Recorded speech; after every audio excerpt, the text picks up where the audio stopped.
BoxingScene.com at the Roseland Ballroom, where we caught up with Peter Quillin, Kid Chocolate, who registered a first-round knockout. So, Peter, you seemed to throw 2 punches in the fight, and the second hook ended it. Tell us about that. Well, I didn't think, you know what?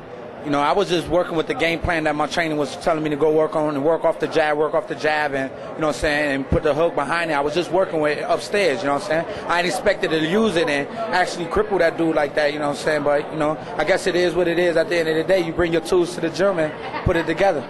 Tell us what it means to you, putting in the work in the gym and being able to come here and end it so quickly. Actually, you told me that, man. You told me, I heard you've been out there living like a rock star, man. You got to pull away from that, man, if you really want to take this serious. And took your advice and, put it together, man. Go in the gym and act like I want to be at the gym more than I want to be out. Because actually, you forget about the night before, but you never can forget about, going to see these fights, you know what I'm saying? You make history every time I go out here, you know what I'm saying? Doing the things that I do. This seems to be an easy fight for you, no doubt. When do you expect to be back in the gym? I'll be back in the gym Monday, you know what I'm saying? Because they had me actually scheduled on March 10th, and I'm not sure if I'm still on, but I'm still going to hit the gym Monday, and, it is what it is, man. I'm going to go ahead and do what I do. That's my office now, man.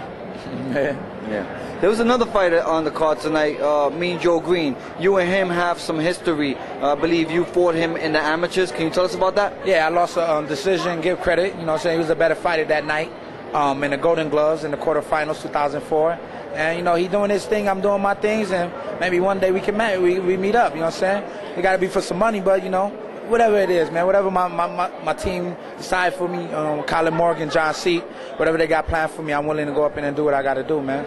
Yeah, I believe it's a little early in both of your careers, man. But if you both keep winning the way you're winning, I think that this will be a fight that a network television will actually pick up in the future. How do you feel about that? Hey, man, you know what I'm saying? This is a business, you know what I'm saying? Businessman to businessman, they make it work, you know what I'm saying? We got to go to work. I you know what I'm saying? Like I said, man, I knock my own mama, my daddy know. You know what I'm saying? I knock him off if I got to, you know what I'm saying? Because, this is the business that you're doing. I mean, I'm really not trying to hurt nobody, but, you know what I'm saying? At the end of the day, I'm just trying to go ahead and get my job done, man, best way I could. Unlike other fighters, you're not known to have hand injuries, but you did have an injury at one point or another. They say once you injure your hand, it's never the same. How's the hand feel? Yeah, this feel actually good. You know what happened, though? It's like, before I had these knockouts in the ring, I had more knockouts on the street, and I pulled away from that, and I injured my hand in the fight, my second pro fight, but it was like a reoccurring injury. But since I had the surgery done by Dr. Malone, you know what I'm saying, I haven't had no problems with it. I've been hitting really hard with it. Never no problems in the gym, none at all, you know what I'm saying? He actually said, you got good bones, you know what I'm saying? It was just like a ruptured metacarpal tendon, but at the end of the day, it's good. Your opponent tonight was not your original opponent. They had many opponents, you know what I'm saying? They kept pulling out, getting this guy pulling out, you know what I'm saying? It's not like I'm pulling out, so I ain't scared. I actually told you it was this guy I thought I was going to fight. I forgot his name already. And then they hit me up and said that it was this guy, so, hey, it is what it is, man. You know what I'm saying? He came in, he tried to come all hype and do what he do, and, you know what I'm saying, he left home with the loss, and I left home with the win. How difficult is it, or how difficult was it to focus not really knowing who your opponent was going to be for tonight? Well, especially having guys like Elvira Mariki in the gym and Ronson Frank, which was on the card tonight, John Snyder, and having these different type of guys that I've been sparring, really, a lot of guys can't really put a lot of fear in my heart, man, especially what I've been through, man. You know what I'm saying? My mentality is to come up in there winning, man. And so it's not really nothing. You know what I'm saying? Like I said, if my trainer, Colin Morgan, and my manager, John C., feel like I'm ready for somebody 15-0, 14-0, whatever, man, I just got to prepare in the gym and be ready. You know what I'm saying? Chocolate, the fans, they love the knockouts. You give us the knockouts. But can it be detrimental to you later in your career if you don't get the rounds in? Well, like I said, man, every night, like, as far as when I fought this Mexican back when, Thomas Padron gave me a little fight, gave me a little run for my man, and my man Tim Dog was like, yo, man, you gotta go back to the lab and figure out what you're gonna do. So I've been going back to the lab, and I actually was telling myself, you know what, I'm not gonna go up in there, explode it, and I'm not going out there to take these guys' heads off. I'm gonna go up in there and be smart about things. So tonight I came in and inspecting rounds. The fight before, I've been inspecting rounds. All these times I've been inspecting rounds to go, and I guess, they're going to soon have to take somebody that can take a little pressure or something, you know what I'm saying, for me to go up in there and do what I got to do. But, this guy have over 30 fights, you know what I'm saying? I only got 8 fights. 8 fights coming into this fight, and, you know what I'm saying? Man, I'm just trying to live, man. I'm trying to do this, and, man, you know what I'm saying, the best way I could. Like I said, I guess I get the rounds in the gym if these guys don't want to go to rounds in the ring. After the fight, what did your trainer say to you, if anything? Say, yo, you be back in the gym Monday, right? I said, yeah, man, I'll be back in the gym Monday. He said, yo, it's a good thing that you really listen because, you know, we was working on this jab and coming off the hook.